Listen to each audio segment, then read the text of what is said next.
Okay. All right. We are now live. Hello, everybody. I am Julie Murphy, for those of you who aren't aware, and I have started this Awakening series because the work that I do in the world started with my book called Awaken Your Wealth. And I am a certified financial planner. And the money in your life is actually just the result of everything else in your life. Because what I have learned as a financial planner is that we need to look at our personal life, our work life, our family life, our relationships, and we need to build our lives from the inside out, from our hearts, then out to the world. And so, with everything going on in the world, I started after Awaken Your Wealth. I started talking with experts in Awaken Your Health, and I do that on Monday nights. And we've started Awaken Your Relationships. And that's why Rita is here, because she is the expert in relationships. I got to stay in my lane on the money piece, but I am so aware that the money is just the result of everything else. So we want to bring this value. Rita, thanks for coming back. Yay. You know what? I'm so happy to be here. This is such valuable information to get out into the world. I mean, I know that sounds like fluff. I've been following personal growth people and spiritual leaders for a long time. And for a long time, they've been like, oh yes, la la la la, and it's not very grounded. The thing that would make me angriest was they would say things like, well, just let go. Just don't let it bother you. Just, Had been done. Right. And that's just not how it works. And I would always feel like a failure, because here these spiritual gurus saying you just need to let go and there's no manual and no one can tell you how to do it. That's crap. People can tell you how to do it. This stuff has been around for a long time. And it's time we stop feeling like victims and helpless to what's going on in our world and start feeling like we've got a say, and that this isn't just happening to us. And one of the things that, you've taught me in awakening my relationships, because I always believe that we go through what it is that we need to teach in the world. Mm-hmm. And you've taught me such simple, easy tools to get to the next place. Over the last few years, those of you who aren't aware, I went through a divorce, which really jarred me to my core a few years ago. And in that process, what I realized over those years is I negotiated myself away, that I didn't allow myself to maintain who I was in my personal relationship. On the outside, everything looked great. I built up my own business. I was super successful, had 4 beautiful babies, but my relationship was rough and ready. And it wasn't until I had a colleague of mine who came into my house and said, for a barbecue, and said, Jewel, I know you in every other aspect of your world, but when I went into your home, don't take this the wrong way, but you're kind of submissive. And I was like, what? That is never an adjective I would ever use to describe me, nor anyone who knows me. And it was the beginning, and that was years ago. That was the beginning of me going, how am I not being myself in my house? And it had nothing to do with anyone else but me. And then all of a sudden, that's when I started to look at it. And then, so I'm sure there are so many people that are out there, especially when we were all stuck in our homes for so many months, couldn't go anywhere, that are really reflecting on, is this serving me today? And am I still being who I am? Because that you have to keep moving forward and being who you are and doing self-love and self-care. Otherwise, it really becomes like mine, where it was like, Julie, now you're being submissive. I negotiated myself away, and that wasn't okay. And I now know, helping clients through similar things, that may or may not end in divorce. Everybody's path is different. Mm-hmm. I was just, I do a lot of coaching calls during the day and mastermind groups and things I facilitate. And we were just talking about perspectives and how, so one of my mentors, 𝘰𝙀𝙀, had brought out a book, and he said, this is one of my favorite books lately. And it's on perspectives. And it's the title is like, I saw a cat, you know, and then every page is a different animal seeing the cat from its own way. You know, you have how an earthworm feels the cat from its vibrations. You Right. have, you know, the rat who sees the cat as, you know, a threat and from small to big. And all of these different perspectives of like, you know, 20 different animals. And one of them was the bee. And a bee has multifaceted eyes, and it sees things, it sees many different perspectives at the same time. Its lens is set up to see many perspectives. And it kind of shows a bigger picture of the world. When we put down our fears, when we learn the tools, when we recognize and acknowledge and give ourselves permission to use the tools that help us manage how we feel, so that we can show up in the authentic way we need to be, we become our part of that vision. We become one of those lenses. We're one of the perspectives of the whole world. Our job is to be the best version of ourselves that we can be and share that perspective with everybody, because it's necessary. It's part of the whole vision, you know, that a bee has and that all of us are supposed to have. We are parts, integral, important parts of a bigger whole. And when we can embrace that about ourselves and be okay saying, no, I'm not okay with this, or saying, your perspective is not appropriate, or saying, this is what hurt me, this is what caused me pain, and to stay with it and not fall into one of our 5, you know, there generally are 5 body patterns that happen when we're stressed. And everybody will pick one of them. And none of them are better than another. Can you share those 5 with us? Yeah, yes, absolutely. One way is disassociating. Right. And that feels like you're airy-fairy. It feels like you can't think. You've got brain fog. Maybe you do some sort of spiritual narcissism thing where you are all holy and connected with spirit and everybody else is, you know, a piece of crap. So, you know, there's the disassociation. Yeah, there's the disassociating. That's one way people cope with stress when they're triggered. A second one is where we entrain. A lot of empaths and codependents do this. What we do is we dial into the nervous system of the other person, and then we try to control them and their nervous system so that we feel better, because we don't know how to control how we feel. All we can feel is this wave of what they feel, and we don't know how to stop it, and we feel helpless to it. So we try to go in, tune into the person as tightly as we can, and follow them on this crazy making journey. The problem is that's their world. That's not your world, and you're not going to be able to survive their world. And I will say, I've witnessed this, and many people feel like then it is their world. Mm-hmm. You know, like, because it's so subtle and it's so non-invasive at times that you don't even know after 10, 15, 20 years that it completely has taken a hold of you. And all of a sudden you wake up one day and you go, what am I doing?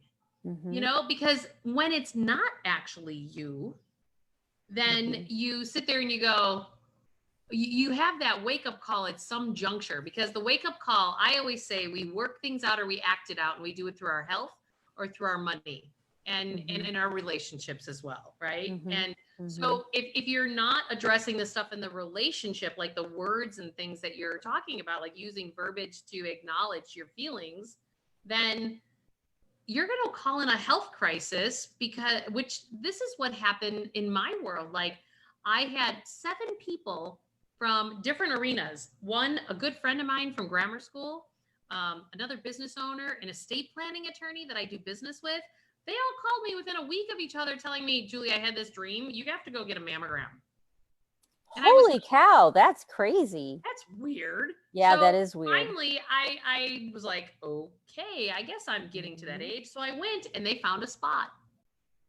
And it was just one of those ones they were going to watch. And I'm like going, I teach this stuff.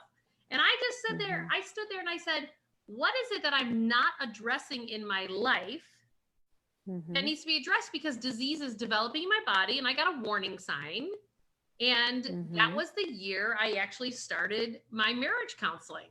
Like I go, no, I'm not getting sick. No, I teach this. No, I'm not getting sick. You know, so I have seen that. And really, again, this has everything to do with the fact that I negotiated myself away. Yes. You know, that is my ownership in that entire process. When I want to pause you just for a second, one of the things that happens for a lot of women, especially coming from the male dominated patriarchal personal growth realm, I'm a little judgmental about that still. working through it. Release the duality. So, you know, part of the problem I had, and we were discussing this earlier, is the judgmentalism we have on ourselves for not being the person that we're supposed to be. You know, we have a lot of anger and frustration and judgmentalism that says, well, this is my fault and I need to blame me and I have to take, you know, and it's not the words so much as our energy and our tone around it. And when our energy is still in that someone's to blame, whose fault is it? Is it my fault or is it your fault? And many women who've been victimized as children, one of their main coping skills is, you know, the disassociation. And what it does is it keeps you at that black and white thinking. It keeps you in that reactionary state. Yep. And you can't process through the feelings and you can't integrate things because you're still in that mindset of it's somebody's fault. And when we allow ourselves to relax and accept ourselves and accept the other person from a place of sincere compassion and empathy, both us and them, that's when we're able to integrate and become that version of ourselves that is spirit-like, you know, that allows us to navigate through the world easier. So when we use words with energy behind them about, well, I did this to myself, I'm the only one who can change this. You know, it's one of the things I wasn't real crazy about 12-step programs. There was this still feeling of energy and helplessness, that you're still helpless to something. I'm helpless to my addiction. Yeah, you know, surrender to it. I was like, I don't surrender. Yeah, I don't surrender. You know, women drink for different reasons than men drink. And it's not necessarily because their egos are too big. Right. Yeah, I understand that. So when we come back to always, when we notice our energy coming up and we come back always to, wait, what am I not feeding and nourishing in myself? Because when I do that, when I go to the nourishment, not the punishment, for me, that's when you grow. That's when things change. Well, not when really we stay in that blame. Yeah, it's really interesting that you say that because, you know, one of the things I keep telling my children, because I'm still holding the space that everything is going to work its way out. Like, you know, you think that when you get divorced and you end it, that it ends, and it actually doesn't. Never. Relationships never end. That was probably the biggest lesson of my life, where I just thought, you know, okay, I arrived, I got through that. It was hell. And I didn't like it at all. But I'm on the other side, and oh man, you still got to do the work. You know, I think it was harder post-divorce than it was pre-divorce, because you have to actually figure out what you never figured out in your marriage, because I have 4 children.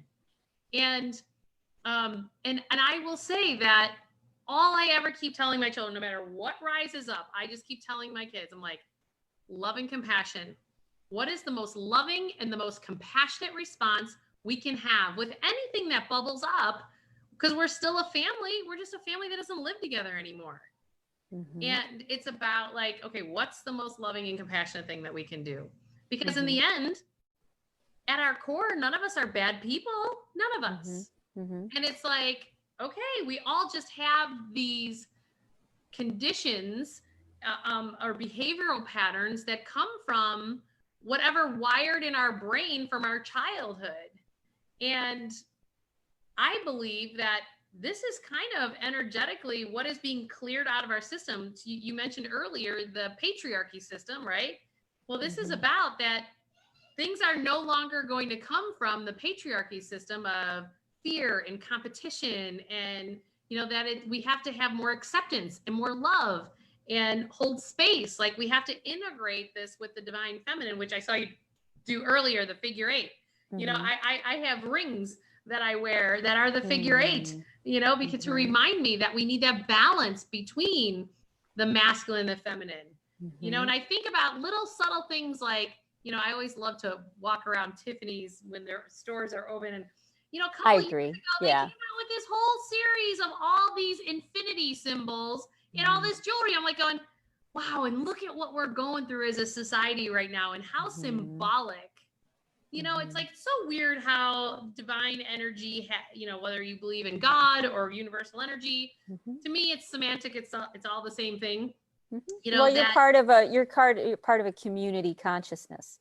Yeah, right. And so I would love for you to go back. Okay, so we have these 5. Right. So we did 2 of them. One was disassociation, and one was what a lot of empaths do, which is we entrain someone else.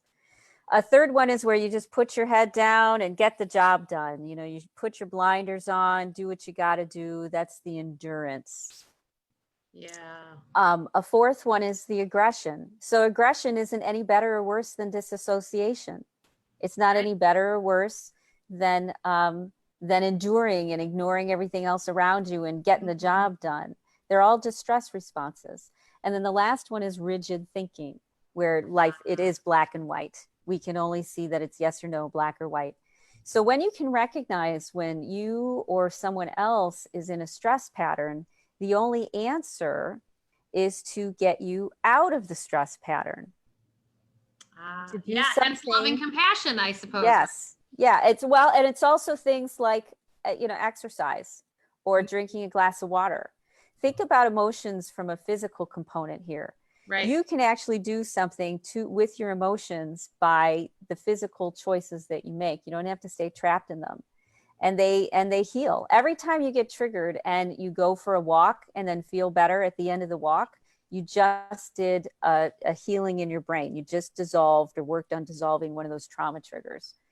Every time that you go outside when you're agitated or stressed and you put your feet in the grass and you let yourself connect and you calm down, that's a physical healing that happens there in your brain. So many times we can't go right to love and compassion. We have to have love and compassion for us first. Otherwise, we're martyring. Otherwise, we're sacrificing ourselves to give something that to be in a space we're not authentically in. So you have to authentically get into love and compassion, and then you can be that love and compassion for others. That took me, with my pattern, in terms of the fact that I negotiated myself away through those years, and when you put everybody before yourself, because that was my pattern. I'm the second oldest of 12 children.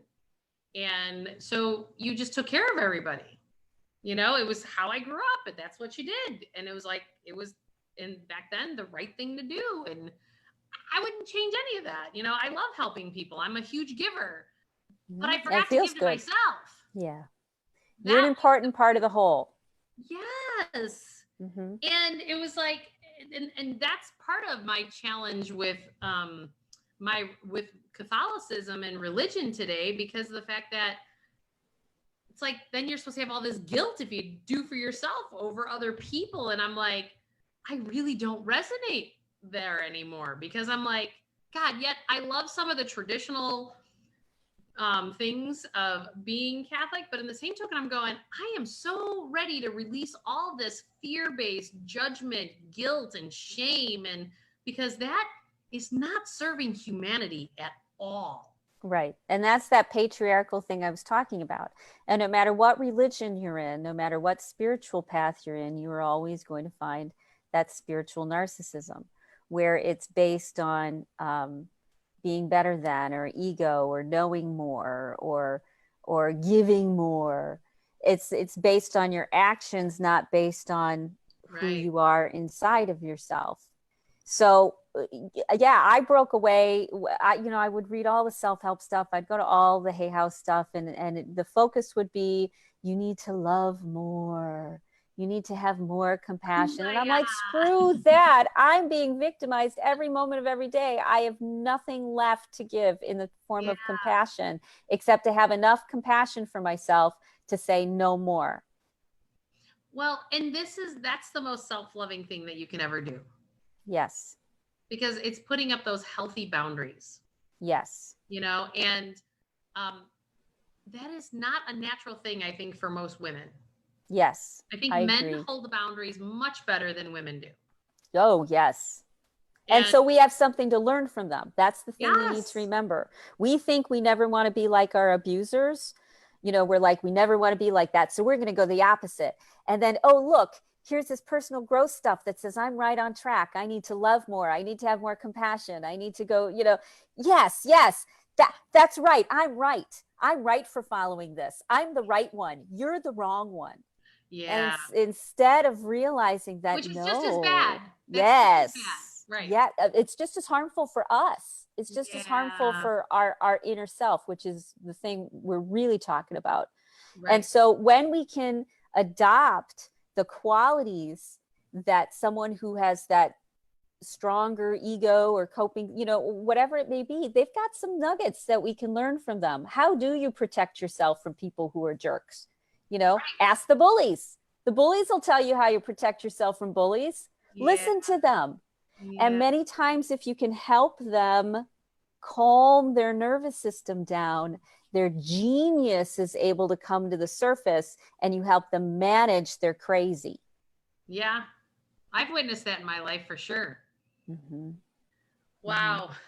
And this is where, we started this whole thing of awakening relationships, because again, it's not that you leave relationships. It's the fact that you make them more, that's what I'm looking for, making them more loving and more, of a balanced state. And I don't ever believe that we get to a balance. I think it's a harmony more so than balance, because I think we're setting ourselves up for failure. Like, that's the balanced. Either or again. Yeah, that's the I'm out of balance, I'm in balance. I'm out of balance, I'm in balance. It's You're just rolling down the hill. Stop. Well, and just allow that safe space for yourself to, and it's definitely not a direct roll, like, right? It's more like the curved streets of San Francisco. It is. But it's a fun adventure. You're navigating a fun adventure. And I'm going to tell you something. When you start to reclaim, as you've been, when you are reclaiming that ability to stand in a difficult situation and say the things that are true for you in a way that's kind, but are true, you feel alive.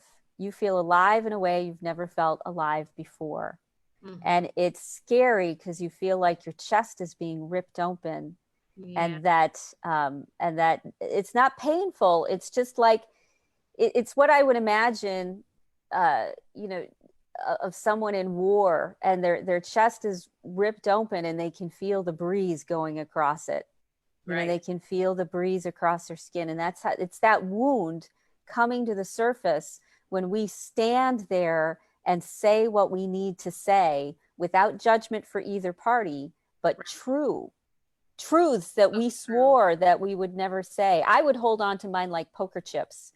I would hold on to my resentments like things that I could use to bargain with in the future. Yeah.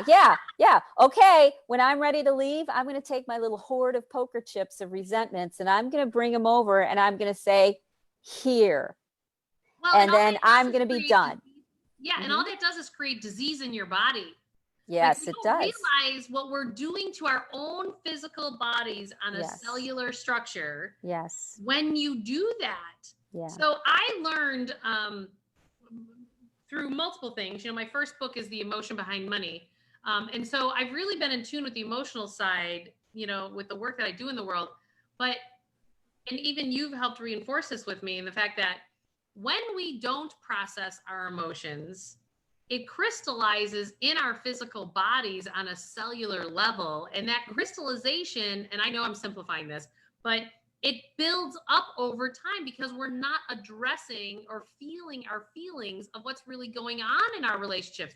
And they could be in our personal relationships, our work relationships. I mean, I know so many people who hate their jobs and the people they work around, but they do it for the lifestyle and the paycheck. And I'm like going, that is like, and then it leaks over into your relation. Like you're being the same person in the world, whether it's your personal life and your relationships or your work relationships or wherever. And so when you address this stuff and you unpack it, like for an example, you know, when I started addressing everything in my world, I wound up with like half of my staff a few years ago just left my company because I was addressing the patterning in my life that resonated with what I was allowing also in my personal relationships. And all of a sudden, when I was addressing it in one place, all of a sudden it fell apart in another place. And I would argue that it wasn't really actually falling apart. It was falling together. It was coming together. And so we just need to realize and give ourselves some grace and ease to go through that. And I find that it's even more interesting that as I've done this, I'm down like 50 pounds since my divorce. Because you're not holding on to that cortisol. You're letting it go. Right. Right. So the weight doesn't stick around because it doesn't think you need it to run away from the lion all the time. Right. And the question to me is, why do we have to wait till we create a crisis in our life to shift? And we don't. And that's really why I love our discussions in terms of like, let's find the courage to have the conversations, you know, and to, you know, can you share with people what we were talking about earlier in terms of, you know, some of the things that you're seeing right now, like a lot is coming up for people in terms of their relationships, whether, you know, energetically, I know there's a lot going on, you know, if you talk to astrologers and stuff like that, you know, just how there's a lot up for people. Can you speak to that a little bit? Yeah. What tends to happen is we can't access the deeper parts of ourselves until we get something that is a similar level energetically. Otherwise, we're able to cover it up. We're able to walk away. We're able to ignore it. We're able to keep it down, you know, like these core beliefs. And then they'll come up, they'll wiggle out in ways like, you know, fights with someone or misunderstandings or even tripping over thresholds because you are discombobulated. Right. All of that happens. And being in such a worldwide global crisis as we are has a very deep energetic level. It's a very intense level because now it's not just personal for everybody. This is global. This is a community mind like we were talking about before. And so what happens is it's the key to open the door to your core beliefs that have been controlling you all along. And if you can use these opportunities as healing opportunities because they're fleeting, where you can access the deepest parts of yourself because that's what's being triggered, then you'll come out on the other side of this in a much better place. Because we're feeling energy at a very deep level from everyone around us because we're antenna. We're picking up energy, we're sending energy. It's measurable. It's like radio waves. It's measurable. And so we're not just going through our experience, we're going through a planetary experience. And that touches us in ways that haven't been touched maybe for generations or for thousands of years even, where we're forced to look at our mortality and our place in the universe at a much deeper level and heal or bring forth those parts of us that we couldn't access because we were able to just blow off. A lot of things in our life we blow off. Right. Because it's easier to ignore it than it is to walk towards it. And it's terrifying to walk towards it. So Well, there's it's no coming blame. at you regardless, right? Yeah. Yep. Because Yep. it's And now it's gonna coming at you. So now it's the opportunity. That's how you get ahead of the 8 ball instead of behind the 8 ball. You do this work, you listen to these videos, you learn the tools that help you stay present. You know, when people would say, well, you need to work on your stuff, it's a lot of work, the first thing that comes to mind is, oh, I have to go to therapy. I've been in therapy for 20 years. Look at where I'm at. I'm still screwed up. What's the problem here?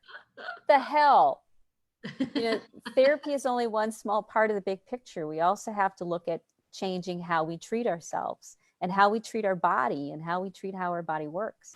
And if we don't respect it, it's not going to work for us.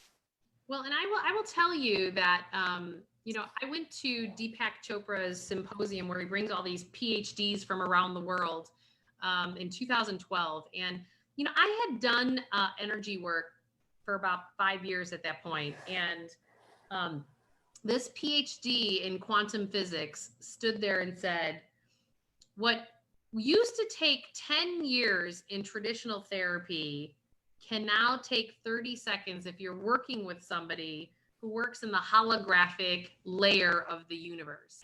Yes. Which in essence is how our cell phones work, right? It's not connected to anything, but it connects to something, brings it over here, and then gets the other person on the other line. So I found that that's the easiest way to explain it to people. And I had been doing that work with someone in Sedona for about 5 years at that point. And I will tell you, when you do this kind of work, this energy work, it does go way faster than traditional therapy, which is why you're now starting to see therapists actually do things like tapping, which is, I think, the most watered down version of it. And so I'm watching stuff change. So I would just like to say to anyone who's out there that if you need extra, you know, to be referred to, like you've been doing therapy for years and it's just not getting you over the hump, it's because it takes too long.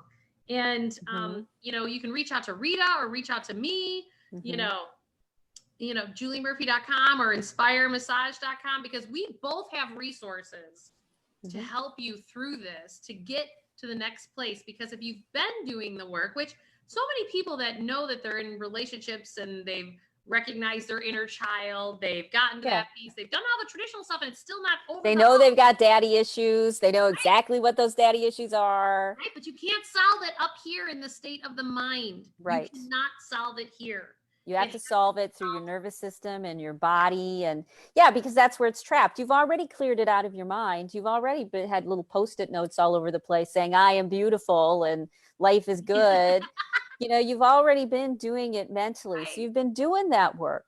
Totally. And the reason people haven't moved forward is because no one has been teaching or talking about how our experiences have a physiological component, which, unless we process it through on a physical level, will continue to hijack us no matter what we think, no matter how many times we think life is beautiful, I am abundant, you know, what's the opportunity? If our body isn't in alignment, sorry, it's not going to work. Right. You have got to work on these tools and things that we do that start getting it off of the system. Well, and I have a really good friend of mine who is a psychotherapist, and she was asking me, you know, how I'm doing and the kids and everything. And she said that she coached me on a couple of things that, she goes, Jewel, you're doing exactly. She goes, I would just add one other element. And then this is to your point. She said, when your kids get angry, hand them a tennis racket and tell them to go in their bedroom and smack their bed with the tennis racket, because you have to energetically get that charge out of their body. Of like they thought it through, they used the right words, but it's about expressing those emotions to get them up and out. Because I have learned the only way out of this is by feeling your feelings. And I ignored my feelings for years. I chalked it up and I just pushed on and just kept doing. And you put your head down and you endured. Yeah, that was your stress pattern. That was your stress pattern. Absolutely. Oh, it's so true. So we have Jean from Sydney, Australia. It says, but sometimes we don't know how to. Yeah. So can you talk to that? Yeah, yeah. That was the biggest challenge and it's a challenge for most people. And that's the thing that irritated me with personal growth stuff, because they had these lofty ideas like just let go and let God and just attach and don't let it bother you. And that no matter how much I tried to do that and say, what's my problem? What's my story? Where is this from? What's the memory? It just put me down a rabbit hole. That was my stress response too. So the things you can do when you start to feel yourself get agitated are things that take you out of your primal part of your brain, a physical part of your brain. And I just like saying the word amygdala. Amygdala. It gets you out of your amygdala and your sympathetic nervous system. Think like sympathy. Oh no, that's terrible. So sympathetic nervous system. It flips a switch to take you physically from the sympathetic to the parasympathetic. Yep. So think about it as switching to a different part of your brain. So when we start looking at it that way, suddenly all of these things open up and we're like, oh, you mean if I use these tools I've been using all of my life strategically, I can actually heal myself? Yes. And when we talk about healing, I'm not even talking about emotional healing. Emotional healing is the side effect. I'm talking about true. Yeah, I'm just talking about let's get the physical trauma markers out of your brain, because every time you had a suppressed emotion, it turned into a marker in your brain, like a big red easy button. And when you get stressed, it pops up and then something happens and the big red easy button gets pushed and you flip into your sympathetic nervous system and you feel out of control and angry and you fall into your coping mechanisms and you reach for the M&Ms. And, you do all of those things and you have to recognize, you're like, oh, look, I'm in a stress pattern. Right. And then you have to do something about it. Right. And what that looks like is going out for a walk for 45 minutes. What that does flips you sympathetic into parasympathetic. And when that flip of the switch happens, it dissolves that big red easy button. And it's gone for like forever. That's how they're able to do change in 60 seconds or less, because it's not trying to talk about it 2 o'clock in the afternoon when you're sleepy from lunch. It's, dealing with it in the moment when it comes up, course correcting, saying, oh, look, I'm in stress. I'm going to go outside, take my shoes off and put my feet on the ground, grounding. Oh, look, I'm stressed. I'm going to listen to a visualization. Because people were like, I can't believe you're taking your kids outside during this whole COVID thing. Well, I would literally take my kids outside and take their shoes off and have them walk on the beach. Yes. During this springtime, because I was like, they got to ground because there's stress, like not only from different patterns from school or from, how me and their dad were working things out and, and everything. It was just like, you just got to process through it so it doesn't stick in your system. And nature is a great way to do that. And sometimes if you have years of buildup, you need a little bit more help than just nature, Yeah. But you have to do it. That's the key. Yeah. The key is when you notice you're in one of those stress patterns, you notice it as fast as possible. And then you do the thing that makes you feel better. Maybe it's playing music. Maybe it's going for the walk. Maybe it's hugging a tree. Maybe it's standing outside in the grass. Maybe it's cooking. Maybe it's gardening. Maybe it's, meditating. Maybe it's watching the squirrels run around in the yard.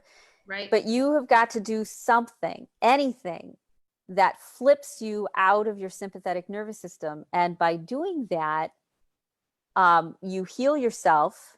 Right. And then suddenly you see the answer to the problem in front of you. That's so true. And I just want to say to people who are watching, like, if you can just help, like, share, like, and comment on this, because there are so many people suffering in relationships unnecessarily, that by you guys sharing, commenting, and pressing the like button, that helps more people then see this, because we're doing this because we know the tools. We've been there, we've done that, we've got them. And this energetic force is going to keep coming until 2022. If we think that the COVID, the financial crisis, and the riots and protests were the last of it, you're kidding yourself. Right. Because the first 6 months of this year, astrologically, we're bringing up all the unsettled divine feminine stuff. it just switched the other day. Now the next 6 months is everything the divine masculine stuff, which I think is going to be pretty rough and ready, because our world has been out of whack with the patriarchy energy. And that all needs to heal. And you know, don't think about anything outside of yourself. This is about you actually finding that harmony within yourself, because we all have divine masculine, divine feminine energy. And we all, like, let's just, you know, and if anyone has questions, like, we are happy to help. So by all means, if you want to type them in here, or if you want resources, you know, I've got a whole online video library that's transcribed and searchable, and you know, people just have to opt in, and then they've got this hundreds and hundreds of live streams that they can search on narcissism and body mind and tools to use. And so yeah, just let me know, and I'll make sure that I send it forth. Absolutely. The thing to remember for all of us, it's a truth. So one of the problems that people have is that it's hard to know who to believe. It's hard to know, you know, energy medicine and fluffy bunny types of people and spiritual gurus, and you know, they've been around for a really long time, and some of them are full of crap, and you don't know who to trust, you don't know who not to trust, and they've been giving you these great, you know, mantras. Oh, just let go and let God, or oh, just, you know, connect with your higher power. Bring it down, man. Yeah. So right, exactly, it can't be. And so the hardest, practical level. Yeah, the hardest part is getting people to believe us, to believe that what we're saying is true, and to do it. And so here is a very profound truth that's been hammered home for me over the last week. Right. Which is, when we heal ourselves, the world heals. Yes. So we're not making the world heal. We're not going outside of ourselves and trying to push this button or that button to get this person to heal or that person to heal. Right. And we don't have to heal for the sake of everybody else. Right. Just know, when we heal ourselves, naturally, the world heals. Well, and I always say recently, like, do you, and the universe will figure out the rest. Because we're all vibrational beings. And so when you take care of your own personal vibration and healing yourself and doing things for yourself, like, you are born in perfect form. You were born to be exactly who you are. Our life experiences have pulled us away from that. And years ago, like, I would say that, you know, people would say, oh my God, they're in a midlife crisis. And it's like, that midlife crisis was just about the fact that your behavioral self, who you became from your life experiences, is now taking a backseat to your soul, because for years your soul took a backseat to your experiences. And you don't have to get to that midlife crisis right now for that to shift, because just what's happening in the world today is that your soul's going, it is time to be you. It is time to be that in spades, because you incarnated right now to do what you are meant to do in the world, and the world needs you now. You know, the second step in the PACT process that I walk my clients through, which is the PACT, P-A-C-T, it's picturing the life that you want to create. So like, in respect to relationships, dream the new dream of what you want that relationship to be. Like, I don't know exactly how me and my ex-husband are going to get to the place of peace and harmony, but I keep holding that as the dream, because it's the best thing for my children. Yes. And for you, and for him, and for the world. Holding that higher vision is the best for everyone involved, but it doesn't mean being a martyr or being a patsy. Not at all. And that goes to the second step of my process, is that you have to accept the reality that you've created. And that was really hard in my process, that it's so easy to point the finger at somebody else, that they're the ones that did this. No, you know what? One of my mentors says, if you point the finger at somebody else, there are 3 other fingers pointing right back at you. And so a big part of the PACT process is you have to accept the reality that you have created, because we are the creators of our lives. And to my point earlier, the second part of the A process is you have to be authentic. It's time to wake up your authentic self. And I always say, like, let your freak flag fly. That's what you came here to do.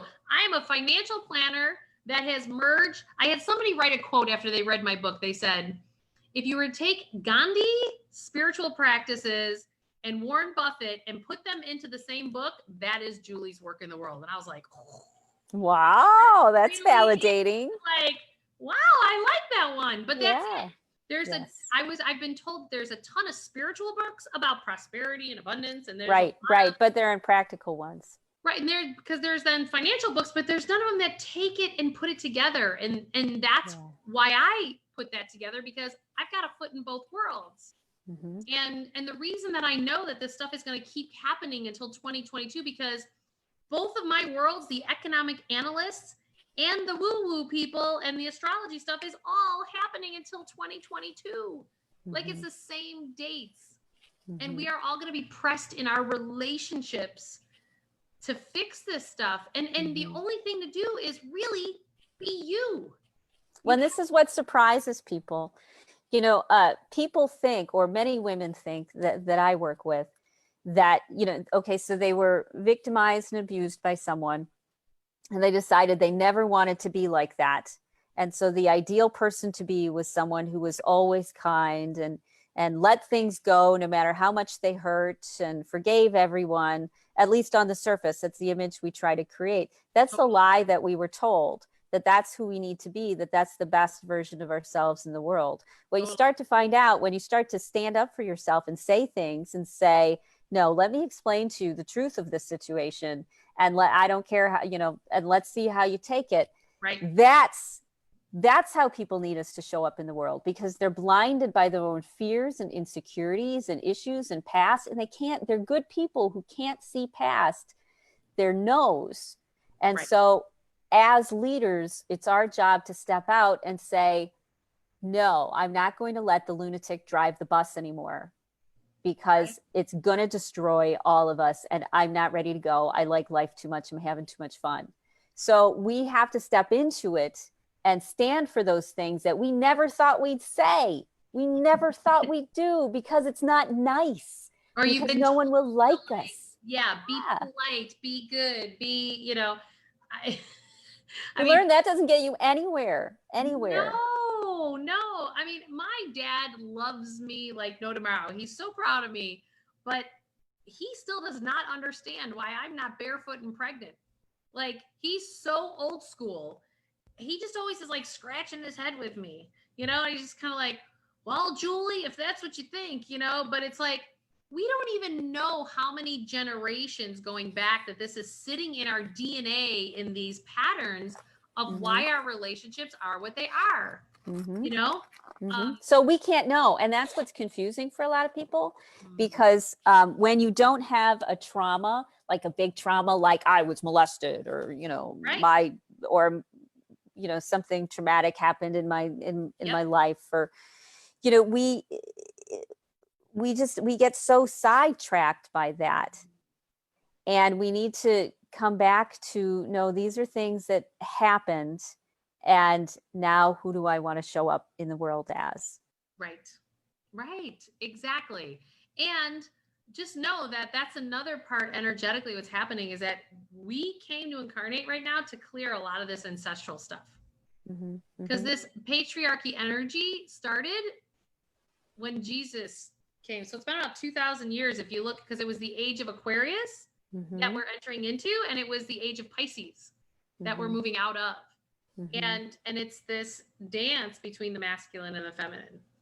And when you choose to be you, and you choose to let your freak flag fly, it adjusts everything vibrationally around you. And you know what I've also noticed is that we fight for our limitations.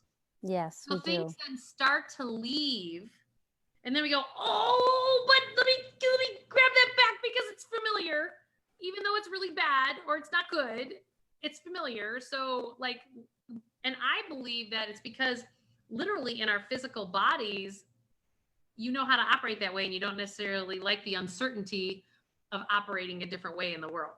Well, and as was mentioned earlier, not everybody knows that we weren't taught these things. None of us were taught, when you get angry, this is the most effective way to handle it. We were left on our own.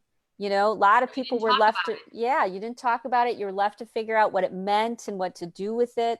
And so then, of course, you're going to go to your fearful place, which is one of those 5 stress patterns. Yeah. So we have to, no one taught us these things. And so we feel helpless.